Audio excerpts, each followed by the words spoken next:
أعوذ بالله أعوذ بالله من الشيطان الرجيم بسم الله الرحمن الرحيم والصلاة والسلام على سيدنا محمد وعلى آله وصحبه أجمعين والسلام عليكم ورحمة الله وبركاته. Frères et sœurs, assalamu alaikum wa rahmatullahi wa barakatuh. J'espère que vous allez tous et toutes bien en ce jour de mardi 25 octobre de l'année 2016 et il est 17h28. Alors frères et sœurs, pour cette première vidéo, nous allons nous intéresser au Cheikh Omil SCI, le Golden Boy Ch'ti, sous ses airs de blédard, un usurier redoutable, une famille en or, le duc de Valenciennes, comment faire des millions sans jamais avoir une fiche de paye et surtout fait un jour de prison. Le cheikh, l'islamologue, l'historien, prédicateur, Hassani Hussein.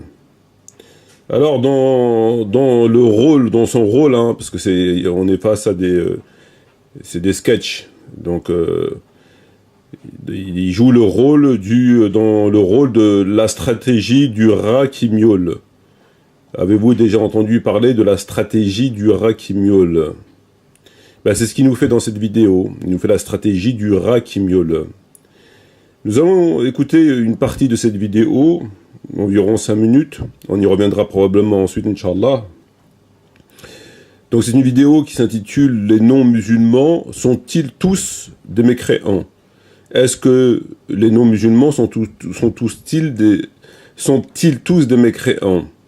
En d'autres termes, si je devais formuler son interrogation, je dirais, est-ce que les kuffars sont-ils tous des kuffars?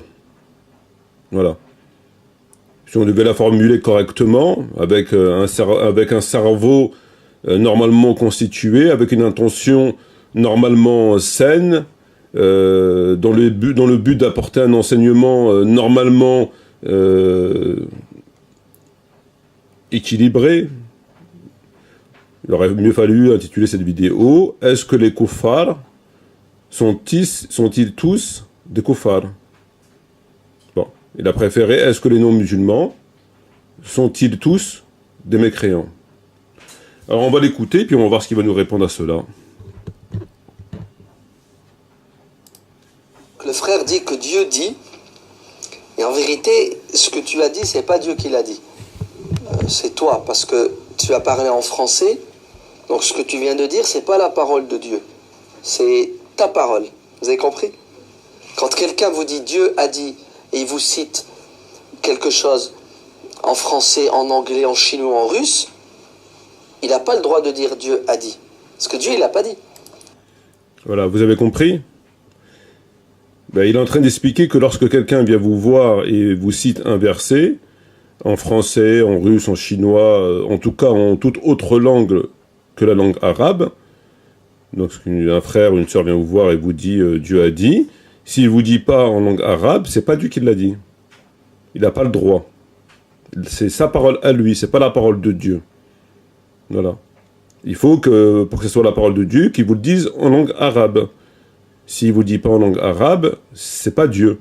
Ce sont ses propos à lui. Donc si moi je prends le Coran par exemple que j'ai sous la main, et je lis un verset au pif, et quand nous comblons l'homme de bienfaits, il se détourne et se replie sur lui-même, et quand un mal le touche, le voilà profondément désespéré, ben ça c'est pas Dieu qui l'a dit, c'est moi. C'est ma parole à moi.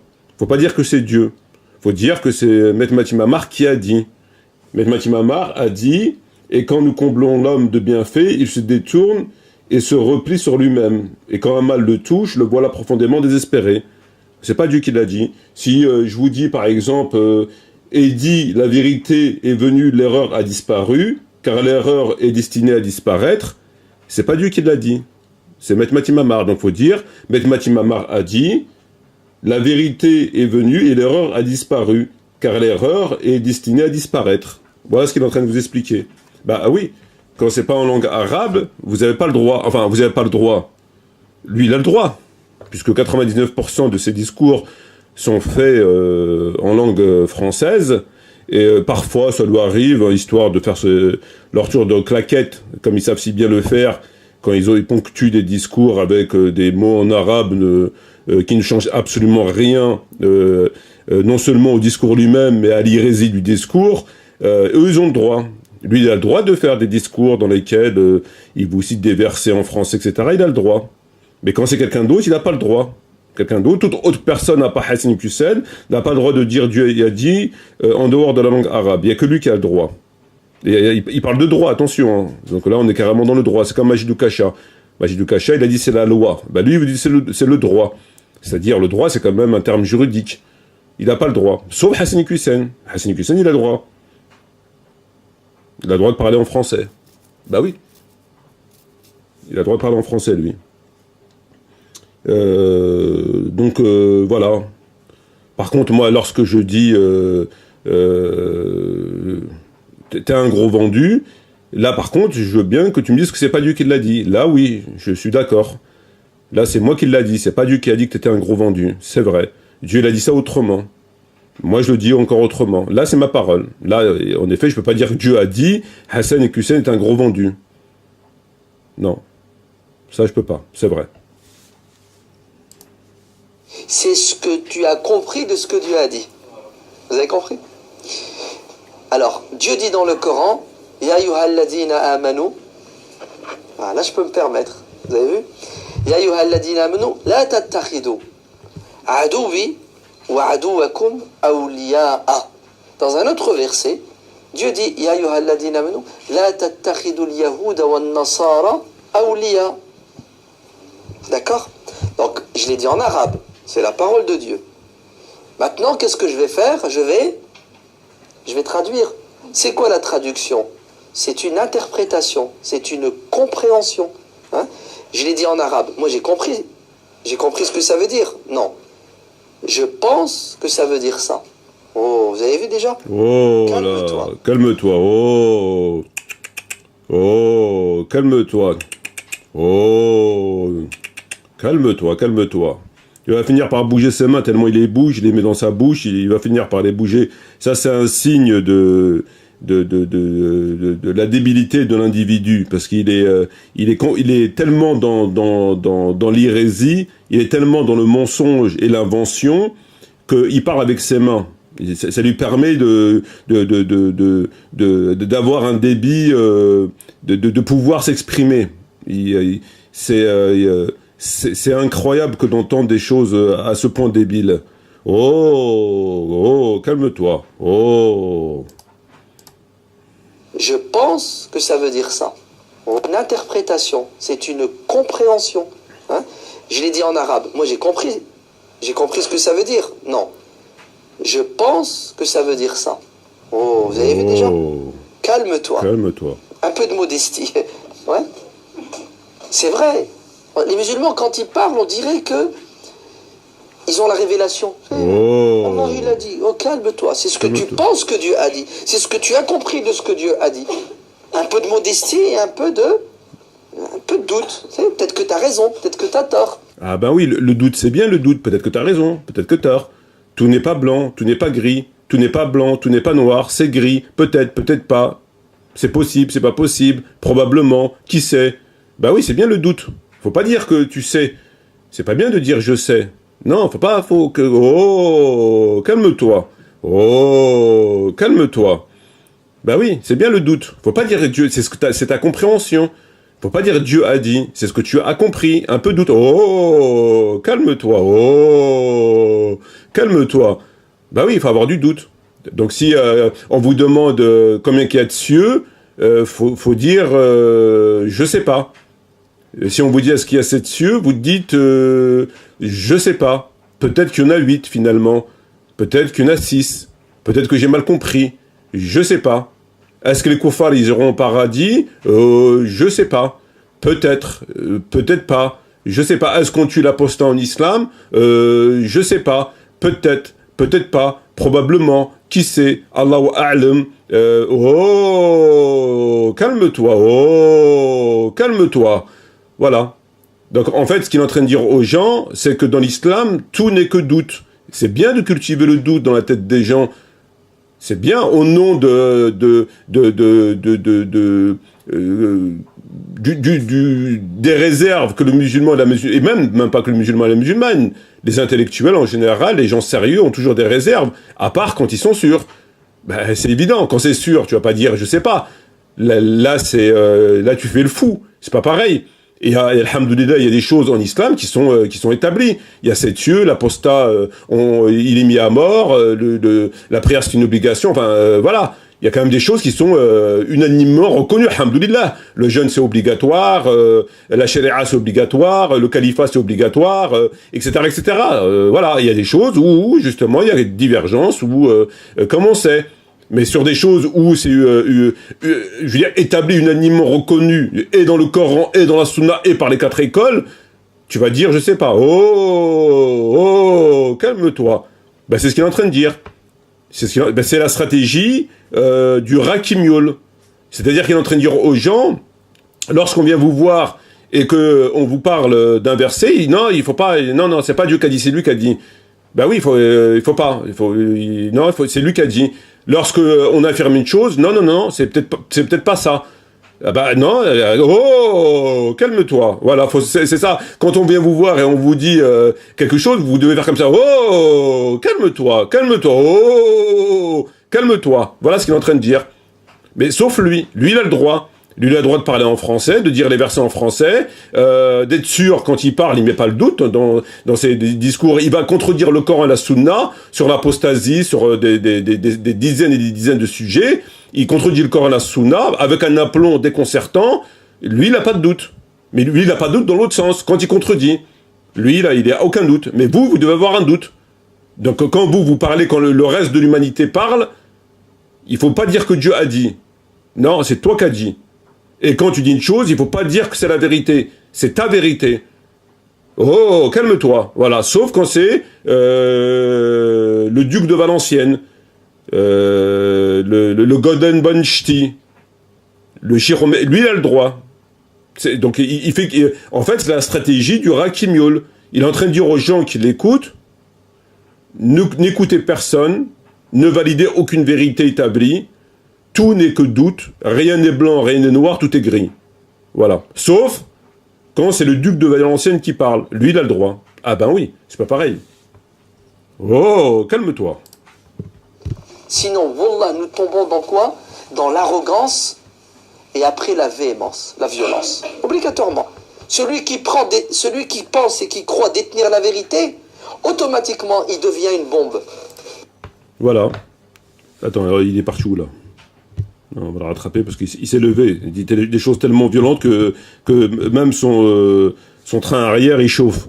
Celui qui pense détenir la vérité, il a dit, ça devient une bombe. Donc le prophète qui pensait détenir la vérité, c'est une bombe. Le Coran qui dit, Allah quand il dit dans le Coran, qu'y a-t-il en dehors de la vérité sinon l'égarement, c'est une bombe. Les compagnons, les savants, les consensus qui disent sur telle chose, c'est comme ça et pas autrement, ce sont des bombes. En fait, c'est ça. Une personne qui va affirmer une chose, c'est une bombe. Il faut rester dans le doute. Il faut rester dans le doute. Et le doute, ça lui permet de faire son business. Oui, comme ça, il a même plus besoin de réfuter qui que ce soit. Il dit non, il dit aux gens non, il faut pas. Il enseigne aux gens le doute. Voilà. Donc il y a pas de vérité, il y a pas de mensonge. Voilà, c'est X-Files. La vérité est ailleurs. La vérité est toujours ailleurs. Voilà ce qu'il est en train d'enseigner aux gens. Alors qu'évidemment, qu'il y a des choses bien sûr, qu'une chose que Allah a dit, il faut la dire. Et si tu la dis pas, tu contredis le Coran. Si on te demande combien il y a de cieux, tu dis 7. Si tu dis je sais pas, t'as contredit le Coran. Parce que Dieu t'a dit il y en a 7. Donc tu dis il y en a 7. Voilà. On t'a pas demandé l'épaisseur, on t'a pas demandé la grandeur, on t'a pas demandé les centimètres, on t'a demandé combien il y en a. Il y en a 7. La prière, c'est obligatoire? Oui, c'est obligatoire. On tue l'apostat en islam? Mieux on tue l'apostat en islam, etc., etc. Il n'y a pas de... Est-ce que les kuffars iront au paradis? Non, ils iront pas au paradis. C'est écrit dans le Coran, le prophète, il a dit. Et c'est un consensus des 4 écoles. Donc il n'y a pas de, je sais pas, le doute ou calme-toi. Ça, c'est pour les hérétiques. Il est en train d'enseigner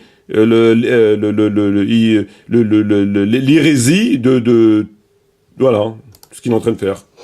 Ah oui? Parce que il est binaire.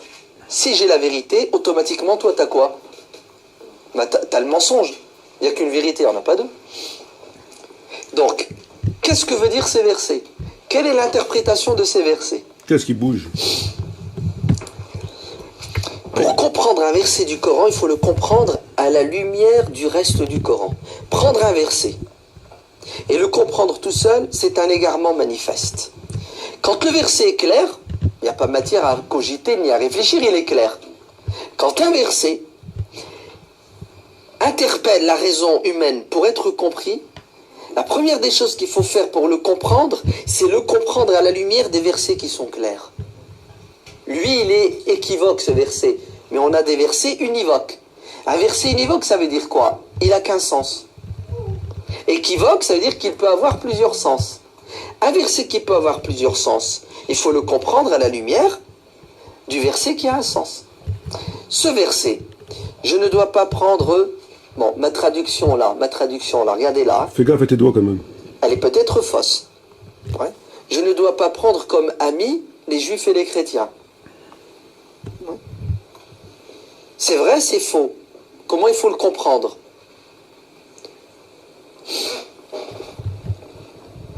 Regardez bien. Dieu dans le Coran nous parle de 3 types de personnes. Il nous parle des croyants, al-mu'minun. Il nous parle de al-kafirun, donc musulmans et... Alors, on va apprendre un vocabulaire qui est plus juste. Ouais. Les musulmans, les musulmans, les mu'minoun, et les non-musulmans. D'accord? Dites pas mécréants. Parce que la personne là, qui n'est pas musulmane, bah, elle croit en autre chose. Le chrétien, il croit en quelque chose, il n'est pas mécréant. Voilà sa définition de la mécréance. Donc il ne faut pas dire mécréant. Quelqu'un qui n'est pas musulman, il ne faut pas dire que c'est un mécréant. Ben oui, à partir du moment où il croit en autre chose, il n'est pas mécréant. Il croit, je sais pas, à la roue de la fortune ou que sais-je, ben il n'est pas mécréant. Ben oui, parce qu'il croit à autre chose. Le chrétien, il n'est pas mécréant, puisqu'il est chrétien, il croit à autre chose. Donc il n'est pas mécréant. Voilà sa définition de la mécréance. Alors que la mécréance, en réalité, c'est pas ça. La mécréance, c'est toute personne qui ne croit pas au Coran, à Allah, aux prophètes, aux anges, aux résurrections, etc., etc., qui n'adopte pas la croyance de l'islam. À partir du moment où il l'a pas adopté, c'est un mécréant. Maintenant qu'il croit à la roue de la fortune ou autre chose, il croit en ce qu'il veut. Mais ça ne veut pas pour autant de lui un croyant. Il reste mécréant. Mais pour le shir SCI, non. Non. Il croit pas au Coran, mais ça veut pas pour autant de lui un mécréant, parce qu'il croit à la roue de la fortune. Donc c'est un croyant. C'est pas un mécréant. C'est un croyant qui croit à la roue de la fortune. C'est sa définition. Et il vous dit que le chrétien, il n'est pas mécréant. Pourquoi? Parce qu'il est chrétien, c'est ce qu'il dit. Qui n'est pas musulmane, bah, elle croit en autre chose. Le chrétien, il croit en quelque chose, il n'est pas mécréant. Voilà, le chrétien il croit en quelque chose, il n'est pas mécréant. Si vous prenez la sourate Maïda, la sourate 5, et puis d'autres endroits dans le Coran, Dieu dit « Certes, sont mécréants ceux qui disent Allah est le Messie, fils de Marie. » Et dans un autre verset, il dit « Ce sont certes des mécréants ceux qui disent en vérité Allah est le Messie, fils de Marie. » Donc Allah Azzawajal, il a utilisé le terme mécréant, en langue arabe c'est la même chose, dans ces 2 versets entre autres. Il dit, certes, sont mécréants, ceux qui disent, etc. Et lui te dit, non, ils ne sont pas mécréants. Voilà. Il contredit le Coran. Allah les qualifie de mécréants puisqu'ils disent qu'ils associent Isa alayhi salam à Allah. Ils te disent, Allah est le Messie, fils de Marie. Donc, à travers ces propos, ils sont tombés dans la mécréance. Ils ont mécru. C'est du shirk. Ben lui, il te dit non. Dieu te dit, ce sont certes des mécréants. Il te dit, non, c'est pas des mécréants. La musulmane, bah, elle croit en autre chose. Le chrétien, il croit en quelque chose, il n'est pas mécréant. Vous avez vu? Oui, mais il croit à une chose qui est fausse. Donc, il est mécréant. Surtout qu'il associe, il fait du shirk. Et Dieu le dit dans le Coran. Certes, sont mécréants. Ceux qui disent Allah est le Messie, fils de Marie. Ce sont certes des mécréants, ceux qui disent Sourate 5, verset 17-18, Sourate 5, verset 112-113. Voilà. Et contredire radicalement, ouvertement, au vu et au su de tout le monde, le Coran. Maintenant, ce en quoi il croit, c'est pas la même chose que toi. Et en vérité, tout être... Ben justement, c'est bien ça. Il croit une chose qui n'est pas la même chose que toi, en l'occurrence l'islam, et à partir du moment où il croit à toute autre chose que l'islam, il est pas croyant. C'est un mécréant parce qu'il ne croit pas. On devient croyant lorsqu'on adopte l'islam. À partir du moment où tu n'adoptes pas l'islam et que tu crois en autre chose et que tu rejettes l'islam, tu deviens, par ce fait, à lui seul, non-croyant. Quand même, tu croirais à ce que tu veux. Ça ne fait pas pour autant de toi un croyant. Humain est à la fois croyant et non-croyant. Attends, là c'est très intéressant ce qu'il dit. Non-croyant. Allez, est à la fois croyant. Et en vérité, tout être humain est à la fois croyant et non-croyant. Allez,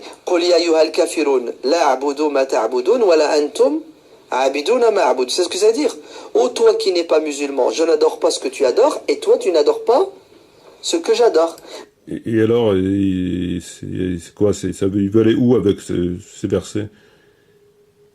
Même la shahada, quand vous dites la ilaha, c'est ce que vous venez de faire. Vous venez de mécroire. Avant de croire, il faut d'abord mécroire. Allez, avant de dire illallah, tu dois d'abord dire je ne crois pas en tac tac tac tac. Je ne crois pas en tac tac tac tac. Et je crois en. Ah, d'accord, ok. Vous avez compris? Donc nous sommes tous des mécréants et des croyants. On mécroit tous en quelque chose pour croire en autre chose. D'accord. Donc on est tous des mécréants et des croyants en même temps. Merci pour la nouvelle, hein. On savait pas, tu nous apprends quelque chose de... C'est un scoop, en fait. On est tous des mécréants et des croyants en même temps. Parce qu'on a mécru en quelque chose et on a cru en... Voilà.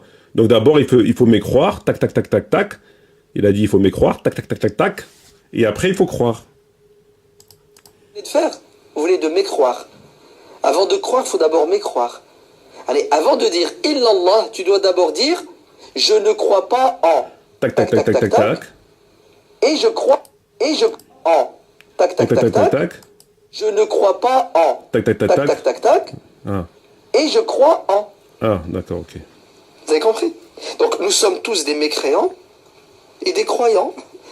On mécroit tous en quelque chose pour croire en autre chose.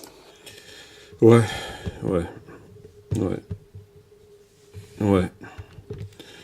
En fait, c'est très simple. Ce qu'il dit, c'est on est croyant et mécréant. Ce qui sont charabia, là, c'est... Lorsqu'on fait la shahada, ashadu an la ilaha illallah wa ashadu anna Muhammad Rasulullah, on atteste qu'il n'y a de Dieu que Dieu. Ashadu an la ilaha. Donc cette négation suivie de cette affirmation, la négation, ça ne veut pas dire qu'on a mécru en quelque chose.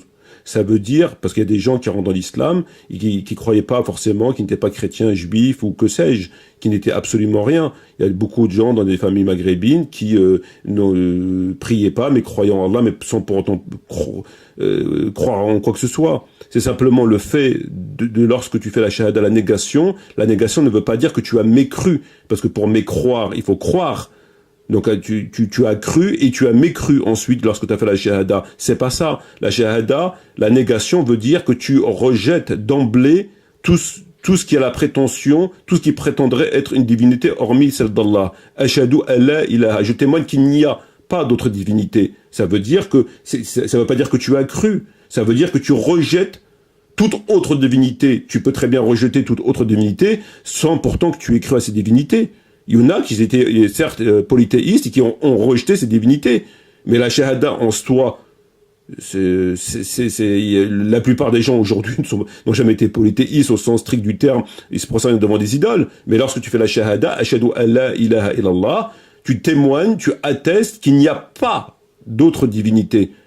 Et quand tu dis, tu attestes qu'il n'y a pas d'autre divinité, ça ne veut pas pour autant dire que tu as mécru parce que tu as cru. Ça veut simplement dire que tu rejettes de fait toute autre prétention d'une quelconque autre divinité. C'est tout. Sans pour autant que tu as adhéré à cette divinité. Donc tu n'as pas mécru, tu rejettes simplement. Donc évidemment qu'on n'est pas tous mécréants et croyants à la fois. Que c'est quoi ce charabia? C'est quoi ce délire? C'est quoi ce truc? On dirait il a été... Mais c'est incroyable d'entendre des choses comme ça. Incroyable. Donc voilà, la nouvelle du jour, il nous apprend qu'on est tous croyants et koufars en même temps. On est tous des mécréants et des croyants en même temps. Voilà, il fallait le savoir. Ah ben oui, il faut d'abord tac, tac, tac, tac, il a dit. Bon.